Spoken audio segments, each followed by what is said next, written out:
retrouve pour un tutoriel sur le langage C, une vidéo sous forme d'annexe pour parler de récursivité.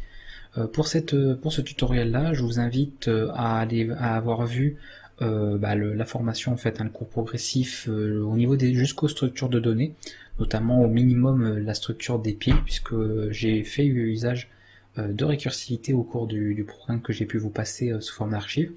Et je tenais évidemment à faire une vidéo en annexe pour pouvoir vous expliquer en quoi ça consiste, à quoi ça peut servir, etc., avec quelques exemples de code.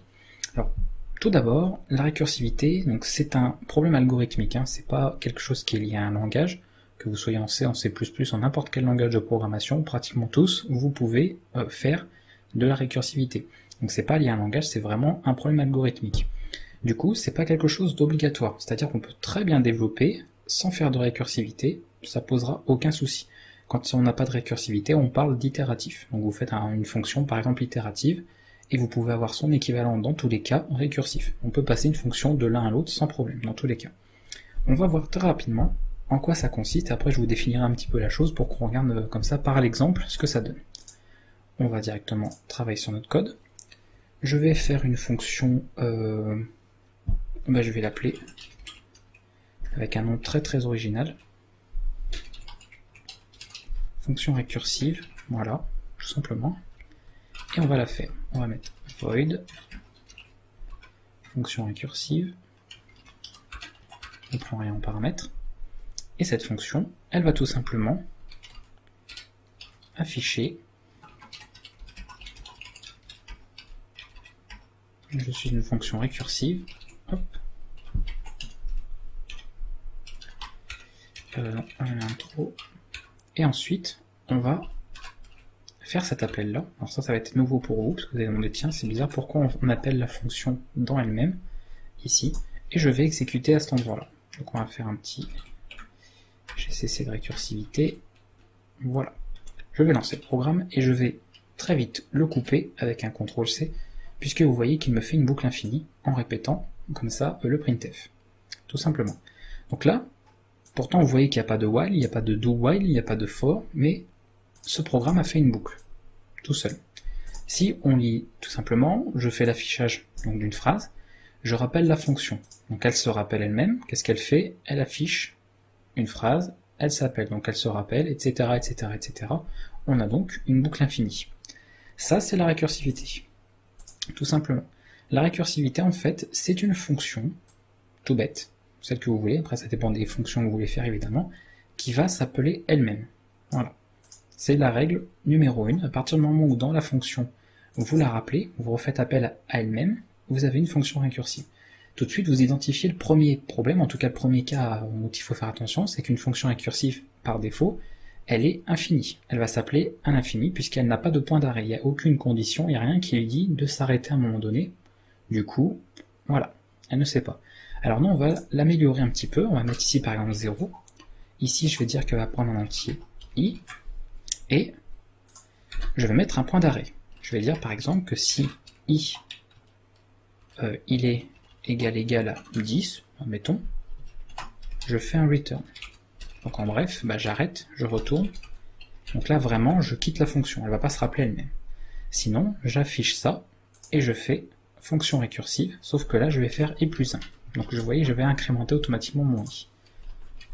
On va recompiler, et on va exécuter, et là vous voyez qu'il affiche 10 fois ma phrase. Donc effectivement, on a un point d'arrêt qui fait que la fonction va se rappeler elle-même, mais i elle va continuer de le garder, elle va se souvenir ici de l'argument. Pourtant, au niveau de la fonction, puisque vous êtes censé avoir vu les fonctions, là pour voir ce tutoriel, vous savez que quand on quitte une fonction, toutes les variables qui étaient déclarées en local ont été perdues, mais là comme on fait un appel à elle-même, elle n'a pas perdu l'information, et du coup vous voyez qu'elle la récupère, et elle va s'arrêter au bon moment.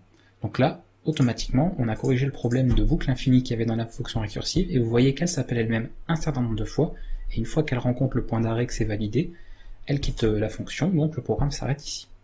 Voilà, ça c'est la base d'une fonction récursive, c'est vraiment l'exemple le plus simple qu'on peut donner, en affichant une petite chose, en faisant un traitement, et bien fixer un point d'arrêt, sinon on a quelque chose qui va tourner en boucle.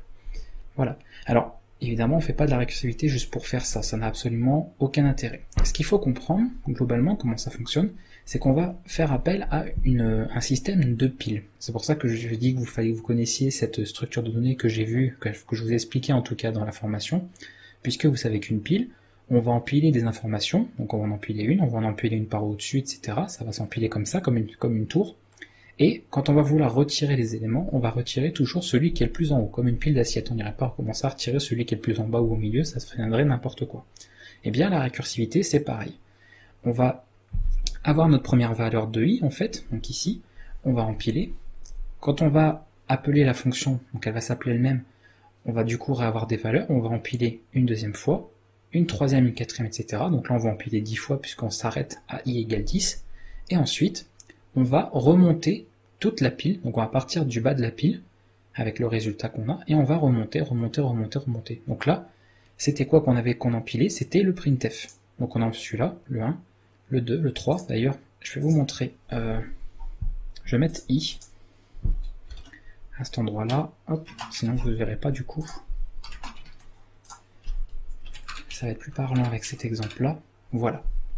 Donc vous voyez, i est bien incrémenté, ça y a pas de souci, aucun problème, donc on part de 0 à 1 bien évidemment. Si je veux voilà, filouter, je peux faire comme ça pour avoir de 1 à 10, voilà. Donc on a bien 10 phrases, on les a bien dans l'ordre comme ça, elles vont s'afficher. Donc il va prendre tout à l'envers, et il va remonter la pile en fait, donc toute la chaîne du programme, donc toutes les récursions qu'il y a eu. Alors j'emploie le terme récursion, parce qu'il y a une petite différence. La récursivité, si vous voulez, c'est le principe en fait, de faire une fonction comme ça qui va s'appeler elle-même.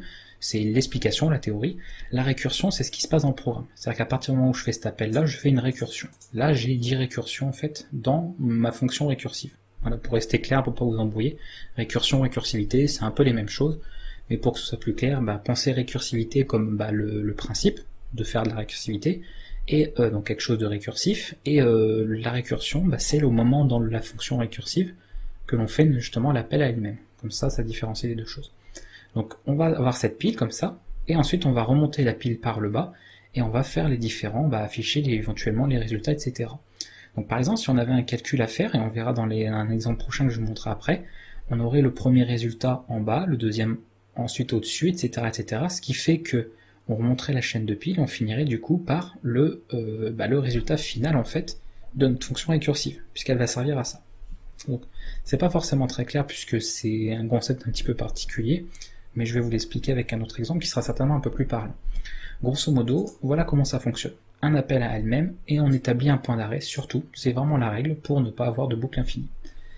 Petite parenthèse, à quoi ça peut bien servir? Pourquoi on va l'utiliser? On va l'utiliser tout simplement lorsqu'on a un petit problème en fait sur quelque chose, peu importe, où on va avoir besoin de faire appel une nouvelle fois à ce problème. Et l'exemple de la structure de données comme la liste, la pile, etc. était un bon exemple, puisque dans la pile je voulais afficher tous les éléments. Donc en fait on imagine, allez, je vais faire un truc bizarre, je vais faire une file même, enfin une liste ou peu importe. Donc on imagine on a un élément ici, il est rattaché. Allez, je vais faire comme ça un autre élément. Notamment, vous imaginez comme c'est une liste, d'accord? Les éléments c'est le D, et puis la liste, on voit que tout est rattaché par des tirets. Cet élément-là, quand je voulais afficher la pile, je dis affiche-moi tout ça, d'accord? Donc il prenait automatiquement, il faisait un printf sur le premier élément. On utilisait des pointeurs, si vous vous souvenez, et on fixait donc sur le premier élément. Donc du coup, il affichait le premier D.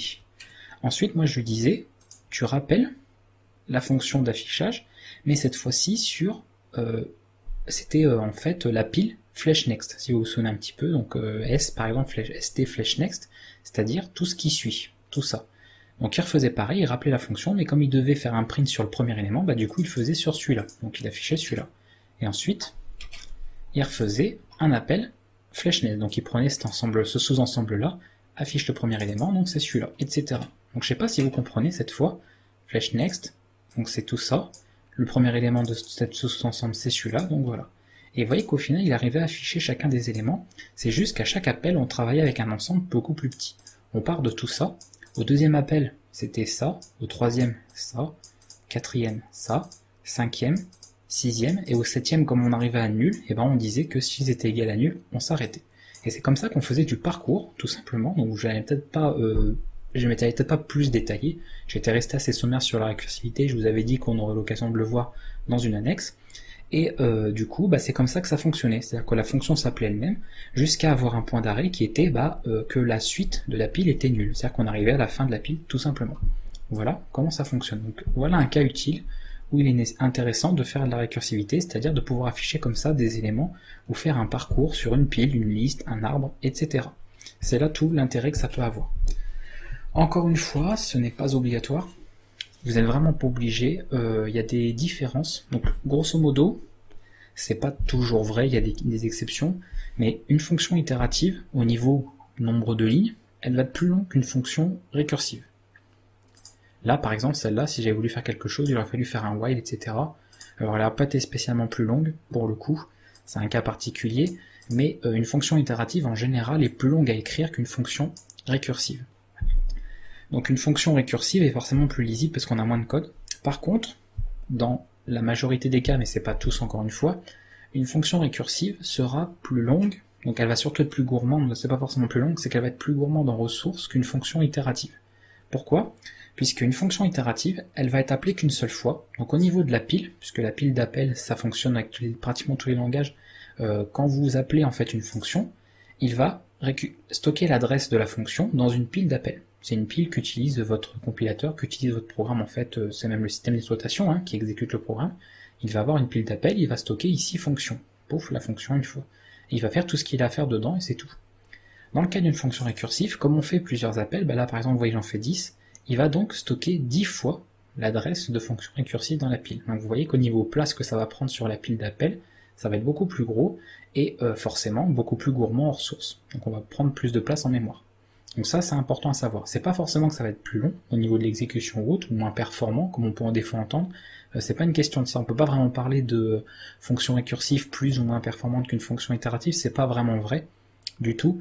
Donc je n'emploierai pas ce terme-là. Par contre, effectivement, on a une différence au niveau utilisation des ressources. Une fonction récursive va être forcément plus gourmande en ressources qu'une fonction itérative, c'est logique. Du coup, il faut vraiment utiliser une fonction récursive dans un cas où ça s'y prête absolument, ou alors parce que ça simplifie énormément le code. Vous voyez par exemple pour l'exemple de la pile, moi, ça me paraissait tout simplement logique de faire comme ça, c'était beaucoup plus simple, j'aurais écrit beaucoup plus de lignes si j'avais fait en itératif, et ça aurait été moins clair. Là, tout de suite, il n'y avait pas d'erreur possible, on pouvait faire ça en récursif sans problème, donc ça me paraissait plus logique.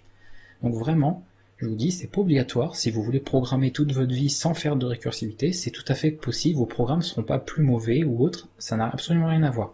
Pour même vous dire la vérité, dans les programmes professionnels, les jeux vidéo, etc., il est quand même assez rare de voir des fonctions récursives. Souvent, on fait des fonctions récursives quand on veut coder quelque chose vite fait, parce qu'on veut tester rapidement en fait une fonctionnalité, donc on va le faire en récursif, parce que ça vient tout de suite comme ça à l'esprit. Et après, comme on veut optimiser le code, on veut l'améliorer, on repart sur l'itératif, bien souvent. C'est encore une fois, il y a des exceptions, mais dans la globalité, dans des gros projets, c'est quand même assez rare de voir sur des programmes ou des jeux en version finale, etc., beaucoup de fonctions récursives. C'est quand même assez rare. Donc, comme quoi, c'est pas quelque chose d'obligatoire, et faut pas prendre, faut pas vous dire, tiens, maintenant que je connais la récursivité, je vais en faire partout. Surtout pas. Ça, c'est un très mauvais réflexe et ce serait une très mauvaise habitude. Faites-le quand vraiment c'est évident, quand ça peut vraiment simplifier votre code, puisque l'important, encore une fois, en programmation, avant tout, c'est aussi la simplification du code. Faites ce qui est au plus simple, plutôt que de vouloir faire compliqué parce que, je sais pas, ça fait mieux, parce que devant les copains, je sais pas, ça fera mieux au niveau du code, ou je ne sais quoi, on s'en fout. Vraiment, il faut que ce soit simple, et que ça fasse ce que vous vouliez, ce que ça devait faire, tout simplement. C'est-à-dire, si vous voulez résoudre un problème, il faut que le programme le résolve. Après, que le code soit complexe, simplifié, ce sera quand même plus agréable s'il est simple. Donc ça, après, c'est vous qui verrez. Voilà pour tout ce qui est récursivité, je vous dis différence, récursivité, itérativité, etc. Enfin, tout ce qui est itératif, récursif.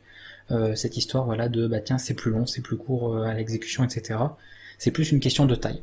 En place, au niveau de la pile d'appel, une fonction récursive prendra plus de place qu'une fonction itérative. Ça c'est purement logique, on peut pas revenir là-dessus, c'est comme ça que ça fonctionne.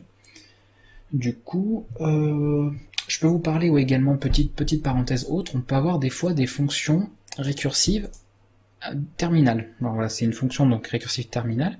Ça veut tout simplement dire que celle-là va avoir donc un fonctionnement un petit peu différent, en fait, puisqu'on ne va pas remonter dans la pile d'appels. Vous avez expliqué qu'au début, on empilait, comme ça, les différents appels à chaque fois la fonction, avec les différents résultats quand on en avait, et à la fin, on remontait comme ça, toute la pile, pour faire des calculs ou faire des affichages, ce genre de choses, est terminé. Une fonction récursive terminale, on va avoir effectivement l'empilage comme ça, mais on n'aura pas de remontée. C'est-à-dire qu'à la fin de l'empilage, bon, en fait, on aura déjà notre résultat.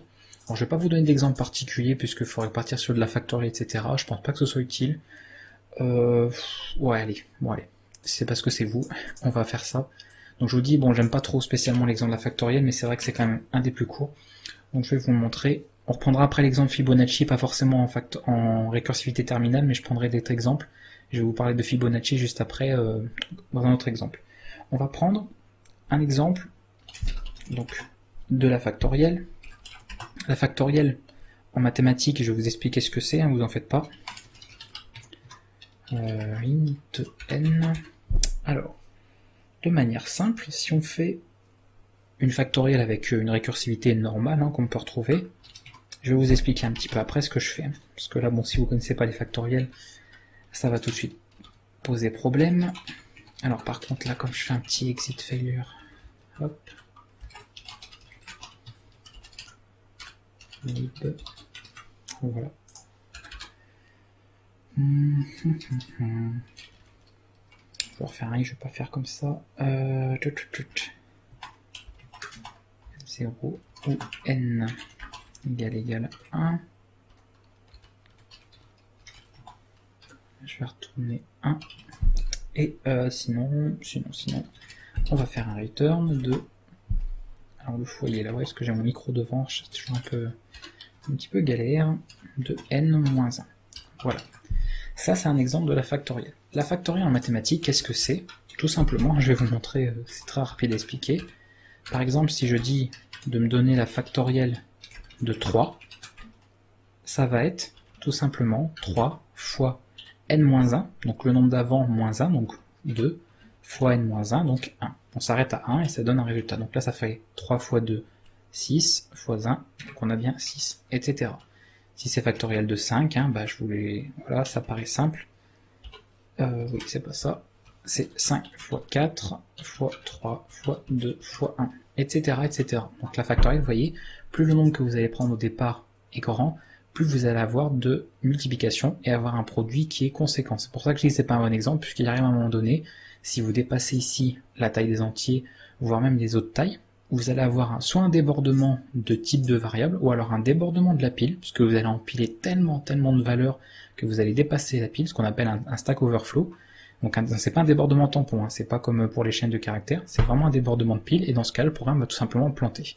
C'est pour ça que j'aime pas du tout cet exemple de la factorielle qui est repris tout le temps, parce qu'au final, on peut pas vraiment utiliser la récursivité, on va dire, à plein potentiel, puisqu'il y a un moment donné où on risque de faire planter notre programme bêtement. Mais bon, on va le prendre, c'est un des plus parlants, c'est un qui est les plus utilisés, donc c'est quand même bien de le citer aussi, que vous puissiez le connaître. Donc voilà la factorielle mathématique. Hein. Factorielle de un nombre n, c'est n fois n-1 fois n-2 fois etc. jusqu'à temps qu'on arrive à 1. D'accord, la dernière multiplication, c'est fois 1. Donc là, on s'arrête ici. Du coup, ici, ce que je fais, je dis que si n est plus petit que 2, je quitte, parce qu'il ne peut pas être plus petit que 2, d'accord, puisque factoriel de 1, voilà, ça sera un petit peu embêtant. Si c'est, qu'est-ce que j'ai, c'est n'importe quoi, pas 2, pardon, plus petit que 0, puisque, je sais pas pourquoi je disais ça, j'avais confondu avec la ligne d'après. Donc si c'est plus petit que 0, on n'en veut pas, puisque vous voyez qu'ici, je vais retourner un nombre non signé, c'est-à-dire qui est obligatoirement positif, donc c'est n plus petit que 0, si ça j'en veux pas, un nombre négatif, on vérifie, ça c'est important, dans un calcul récursif, de bien gérer les cas d'erreur aussi. Pas seulement le point d'arrêt, il faut gérer les cas d'erreur. Si c'est égal 0 ou 1, voilà ça que je voulais dire, on retourne 1, c'est pour ça que je l'ai confondu avec la ligne du dessus. Et sinon, je fais un return de n fois, et vous voyez, j'appelle la fonction elle-même, factorielle, et sauf que là, elle va prendre le sous-ensemble, donc n-1. Donc elle va s'appeler, et à chaque fois n-1 ici, enfin le n va changer, donc on va avoir le, comment ça s'appelle, la pile qui va se changer. Donc on va voir tous les calculs, on va dire que le premier n qui va être empilé, ça va être par exemple pour factoriel de, allez, je sais pas moi, pour factoriel de 5, on va voir le premier truc qui va s'empiler, ça va être 5, ensuite le deuxième ça va être n-1, donc 4, 3, 2, 1, etc. Et ensuite le calcul il va remonter la pile, donc ça va faire 5, fois, donc ça va faire ce calcul-là en fait. Ça c'est ce qui va s'empiler en fait, et ça c'est ce qui va se faire en remontant la pile, la multiplication. Donc on va faire le 5 fois 4 fois 3 fois 2 fois 1, et on obtiendra le résultat à la fin. Voilà, tout simplement. D'ailleurs, si je fais factoriel de 5. Alors évidemment avec un printf, sinon on va avoir du mal à avoir quelque chose. Voilà. On fait prog et vous voyez que ça me donne 120. Donc ça peut grandir très vite. Si je mets 25 déjà, vous voyez le nombre qu'on a. Donc là je vais pas aller plus loin, sinon je vais déborder au niveau de l'entier, parce que c'est du long ici. D'ailleurs il faudrait que je mette un L majuscule là pour être sûr qu'il prend bien comme un long et pas un entier. Et là on a un entier en fait, donc faut faire attention, parce que je vais avoir un débordement de type, voire un débordement de pile. Je vais tenter 50 quand même, puisque voilà, tu vois, vous voyez ici 0, donc déjà j'ai eu un débordement de type, donc comment ça s'appelle, j'ai eu un résultat inattendu. Le programme ne s'est pas comporté comme il était prévu. Là pour le 30 ça va. Donc très vite on va dépasser un entier, hein. D'accord, c'est super important. Je pourrais mettre ici long si je veux, unsigned long, mais vous voyez que l'exemple a une certaine limite, puisque du coup la factorielle finit par dépasser. Donc ça c'est une récursivité standard, d'accord. Et je vous avais dit que pour en revenir, hein, parce que j'ai fait cette parenthèse assez grosse, hein, comme toujours sur les factoriels, par rapport à la récursivité terminale, c'est quand on n'a pas besoin de remonter comme ça la chaîne de la pile. Donc la pile comme ça par le bas. Je vais vous prendre le même exemple sans devoir faire ça. Donc le n plus petit que ici, plus petit que 0, on va toujours quitter, puisque nous on n'en veut pas. Sinon, je vais faire par contre, si n égale 0, alors c'est surtout que là, je vais ajouter un résultat. Donc je le mets en long, hein, évidemment, je pourrais le mettre en non signé, mais peu importe. Donc si n égale à 0, je vais dire return 1. Toujours pareil. Si n égale à 1, je vais lui dire tu me retournes res, le résultat, et sinon, il va me faire un... Je vais mettre tout ça entre parenthèses, je pense que ça va être... retourne de factoriel, ça va être n-1 et n fois res. Voilà. Donc comme ceci. Donc là on a bien le n-1, donc le nombre d'avant, et là on fait la multiplication en fait. Et là vous voyez, j'aurais pas besoin en fait de remonter puisque je vais déjà avoir le résultat ici. C'est-à-dire qu'au bout d'un moment, comme n va finir par être égal à 1, puisqu'il va toujours faire -1, on va retourner, vous voyez, le résultat. Donc on n'aura pas besoin de remonter la pile. Et là, on obtient une récursivité terminale. Tout simplement. Alors évidemment, oui, parce que je fais un appel comme ça. Alors res par contre, il va pas être content. Ok. Donc il met 0 bien évidemment, puisque je peux pas avoir 0.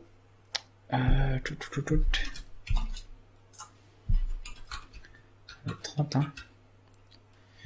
Donc là il met res, etc. Ça va pas parce qu'il met moins 67 000. Peut-être embêtant aussi au niveau des résultats.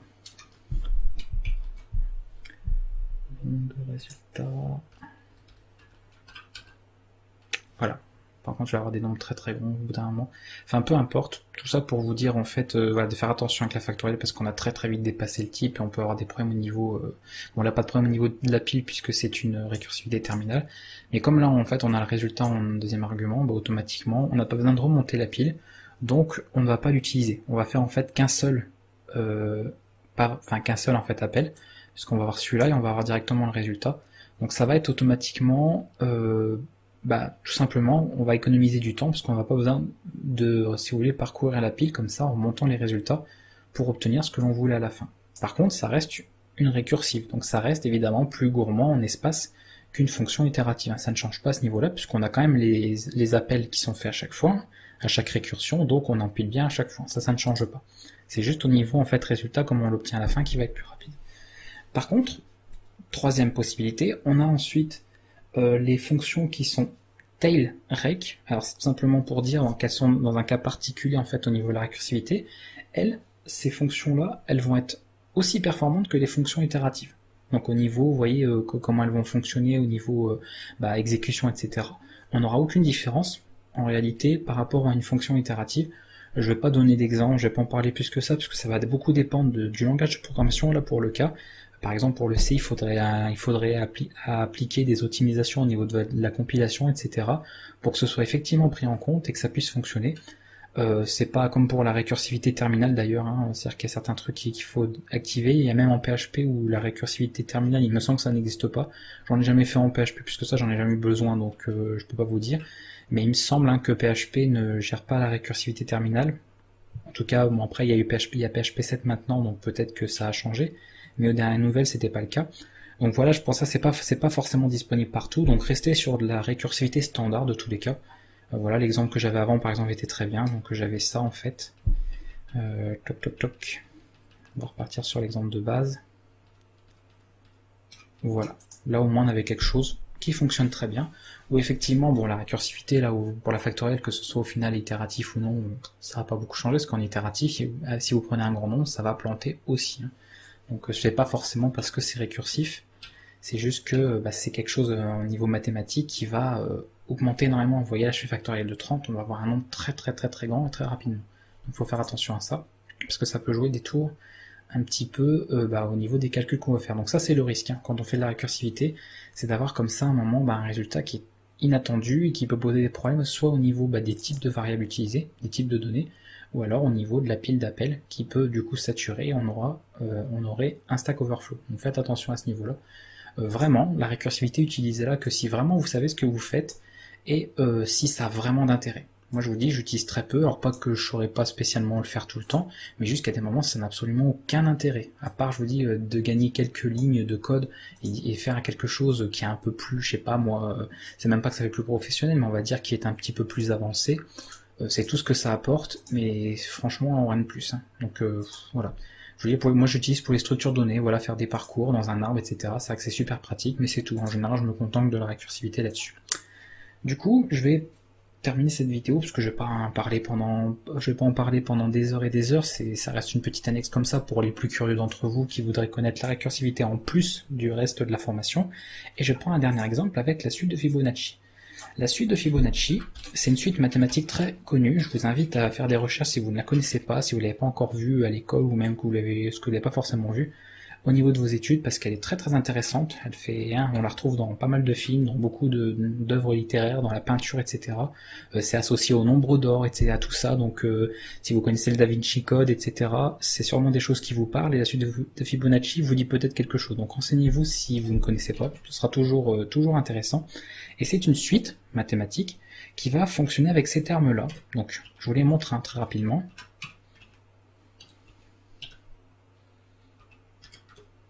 Etc., etc. Voilà, 21, 25, 34, etc. Bon, je vais m'arrêter ici. Hop. Donc, comment elle fonctionne? Donc, les deux premiers termes, c'est 1, 2. Et à partir de là, en fait, si vous voyez, le résultat est la somme des deux termes précédents. Donc, on a le premier terme qui est 0. Comme pour en C avec les tableaux, on commence toujours en terme 0 sur une suite mathématique. Donc, c'est 1. Le terme 1, c'est 1. Le terme 2, c'est 2, le terme 3, c'est 3, le terme 4, c'est 5, etc. Donc 1 plus 1, ça fait bien 2. Ensuite, on fait 1 plus 2, ça fait 3. 2 plus 3, ça fait 5. 3 plus 5, ça fait 8, etc., etc. On a comme ça une suite qui peut du coup aller à l'infini, qui s'appelle la suite de Fibonacci. Ça avait même été utilisé, ils avaient fait ça, ils étaient servis de cette suite de Fibonacci pour l'étude sur la reproduction des lapins en fait. Donc pareil, faut regarder un petit peu, il y a pas mal de choses là-dessus. Ça peut être utilisé dans beaucoup d'études, c'est très utilisé dans le domaine scientifique et c'est très intéressant franchement de la connaître et de s'en renseigner dessus. Donc moi je vais vous proposer ce que vous voyez que là ça paraît évident, hein, qu'on a comme ça une récursivité qui se voit, quoi. Je veux dire, elle est évidente au niveau de cette suite. On va faire une petite fonction récursive de Fibonacci. Alors, on va donc faire, je vais manipuler des entiers. On va rester sur des entiers, ça restera comme ça. Voilà. Donc le but en fait, c'est que simplement, en tapant par exemple Fibonacci, j'ai la somme de, alors la somme de tous les termes, je peux éventuellement, oui, on va faire ça, par exemple de 5, que je puisse avoir comme ça un résultat.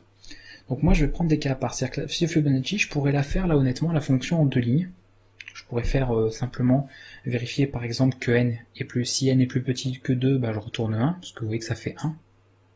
D'accord. Sinon après je pourrais faire un return de Fibonacci de n-1, donc le premier terme précédent, et n-2, le terme encore avant. Et on aurait, si vous voyez, une récursivité comme ça qui se ferait jusqu'au bout. Mais ce problème-là, c'est que ça va être très long. Parce qu'on a 2 appels, en fait, de Fibonacci, donc on a une récursivité multiple, et là on aura un calcul très très long. D'ailleurs, à la rigueur, je vais vous montrer, hein, on va faire ça. Après tout, c'est par l'exemple, ce sera encore plus clair plutôt que de vous le dire. On va faire comme ça. Donc je vous ai dit, là je fais un return de 1, et sinon je fais tout simplement un return de Fibonacci de n-1,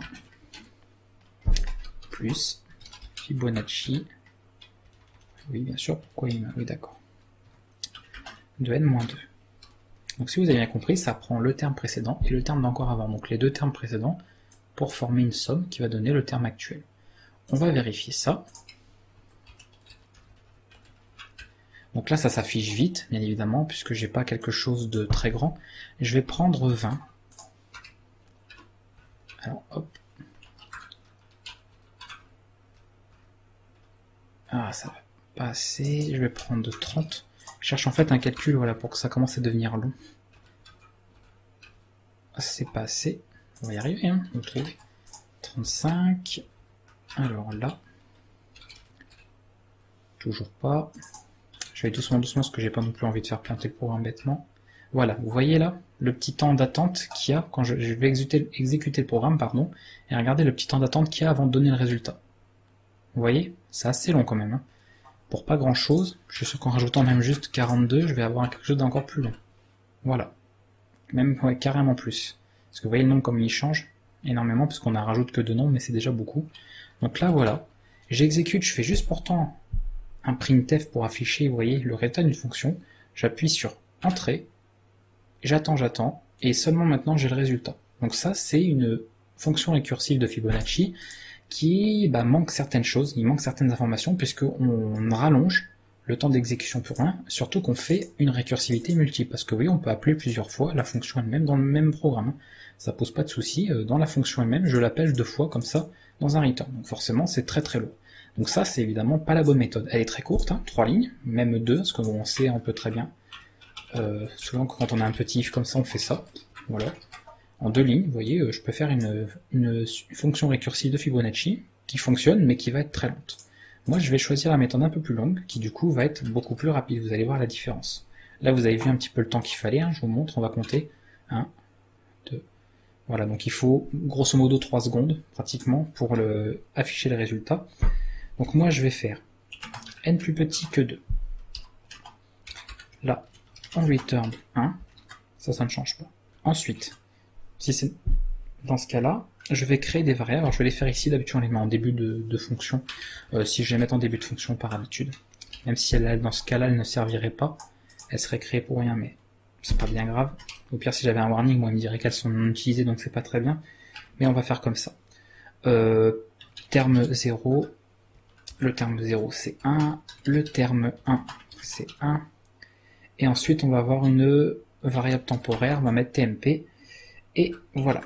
Donc si n est plus petit que 2, on retourne 1.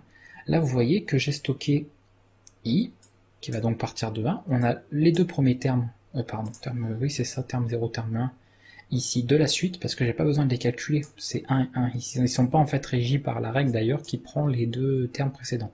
Parce qu'ici, comme il n'y en a qu'un seul, quand on est ici, voilà, on peut pas prendre les 2 termes précédents, il n'y en a pas 2, il n'y en a qu'un seul. Donc, je mets ça en variable, vous voyez, donc je crée des variables en plus, certes, mais ça va carrément accélérer l'exécution du programme. Et là, je fais une boucle while, donc c'est ça qui servira à faire mon point d'arrêt, tant que i plus petit que n. Voilà, ça c'est la règle. Je vais donc faire usage de ma variable temporaire, hein, parce que c'est pour ça qu'elle sert, avec le terme 0, non pas là, hein, c'est pas grave, voilà, et le terme 1. Donc là, je fais la somme des 2 termes précédents. Vous vous souvenez, ça faisait partie de la suite de Fibonacci. Ensuite, je vais dire que terme 0, maintenant, c'est le terme 1. Donc on décale, tout simplement. Et du coup, terme 1, c'est égal à la variable temporaire. Donc ça permet comme ça d'échanger, en fait. les valeurs, tout simplement. Hein. Si vous voyez un petit peu ce que je viens de faire, je fais une petite somme, et grosso modo, après j'échange. Je mets terme 1 dans terme 0, et terme 1, ça devient la somme des deux. Voilà. Et je fais un return du terme 1. Voilà. Terme 1, je vous rappelle que c'était TMP, c'était somme précédente. D'accord? Ici. Automatiquement. Donc là, je vais avoir un appel récursif, même si j'ai pas mis le nom de la fonction, hein, puisque je passe par TMP. Et je vais faire ça. Hop. Un petit prog. Et attention, le temps d'exécution, regardez. Alors, il est long. Normalement, il devrait pas être long. Ouais, parce que du coup, ça casse mon exemple, c'est dommage. Le but, c'était pas que ce soit long. Return. Alors, est-ce que j'ai pas fait une bêtise? Je vais regarder, hein, des fois. Ici, je mets mes variables ici, la création des variables après. Est-ce que ça filoute? Normalement non. Non, évidemment, c'est pas ça qui va changer. Alors, je vais vérifier. Hein, si n plus petit que 2, je retourne 1. Ça, c'est bien ce que j'ai fait. Ensuite, je crée mon terme 0, le terme 1, TMP, ouais, plus petit que n. CF0. Donc, le terme 0, le terme 1. 0 égale le terme 1. Et oui, j'ai oublié, bah oui, bien sûr, je suis en train de faire une boucle infinie, je vais m'en retrouver bloqué. Alors attention, hein, j'ai oublié d'incrémenter mon i. Mais oui, c'est pas un for ou quoi qu'est-ce là, et je l'ai pas fait dans l'appel. Voilà, j'ai pas incrémenté mon i. Donc c'est bien de relire un peu son code, parce qu'on a vite fait l'erreur, vous voyez. Et ensuite, donc je fais mon return, terme 1, c'est la somme, c'est bon. Voilà, là, ça devrait être bon, a priori. Donc désolé pour la petite erreur en direct, mais vous me connaissez, vous savez que c'est normal. Donc là, vous voyez, temps d'exécution instantané. Hein. Grosse différence par rapport à ce qu'on avait tout à l'heure. Donc vraiment, il y a plus de lignes de code, certes, par contre, cette fonction récursive de Fibonacci est beaucoup plus performante à l'exécution que celle qui faisait 2 lignes. Donc attention, hein, c'est pas toujours parce que c'est court que ça va être plus rapide. Ça c'est évidemment une mauvaise habitude aussi de penser que parce que vous n'avez pas beaucoup de lignes de code, ça va être rapide à l'exécution. Cette fonction est beaucoup plus longue, on crée en plus des variables, etc. Par contre, elle va être beaucoup plus performante à l'exécution puisqu'on n'a pas de récursivité multiple. Tout simplement. Voilà.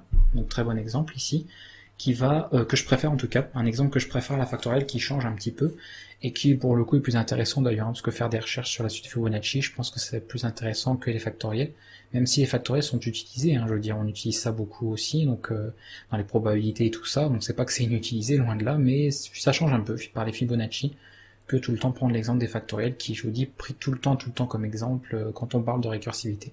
Voilà, je vais rester avec ça, je vais pas vous donner plus d'exemples, de toute façon, la récursivité après, c'est faut pratiquer, donc je vais pas commencer à vous donner 15 000 exemples à droite à gauche qui serviraient strictement à rien. Encore une fois, ce qu'il faut retenir, c'est que c'est une fonction qui s'appelle elle-même, il faut pas oublier de mettre un point d'arrêt pour qu'elle s'arrête au bout d'un moment et qu'il n'y ait pas de boucle infinie, et dans le cas, vous voyez ici pour la suite, d'évaluer éventuellement des points où je suis pas obligé de faire l'appel. C'est-à-dire s'il y a des conditions dans lesquelles je peux directement retourner une valeur, comme ici par exemple pour n plus petit que 2, je le fais. Ça sert à rien de commencer à faire tout le calcul, etc. et de faire des appels inutiles. Donc faites attention à ça, et si vraiment vous tombez sur une fonction itérative où la question de la récursivité est évidente, vous pouvez transformer cette fonction. Rappelez-vous, on peut passer d'une fonction d'un type à l'autre et vice versa. Toute fonction itérative peut avoir son équivalent récursif et inversement. Mais si vraiment ça n'a pas, si ce n'est pas évident, restez avec de l'itératif, ce sera très bien. Et je vous dis, c'est pas quelque chose d'obligatoire, faut vraiment en avoir l'intérêt. Donc voilà, c'est si ce que vous avez vu là, vous pensez ça utile pour vous, très bien, vous aurez appris quelque chose. Si ça n'est pas utile, au moins vous saurez ce que c'est la récursivité. Vous pourrez continuer de programmer comme vous faites d'habitude, sans faire de récursivité de votre vie. Peu importe, ça vous posera aucun souci. Hein. Vraiment, vous ne serez pas vous n'aurez pas d'handicap par rapport aux autres développeurs. Donc pas de problème à ce niveau-là, au moins vous aurez vu ce que c'est, vous aurez eu la curiosité de vous renseigner, ce sera déjà très bien.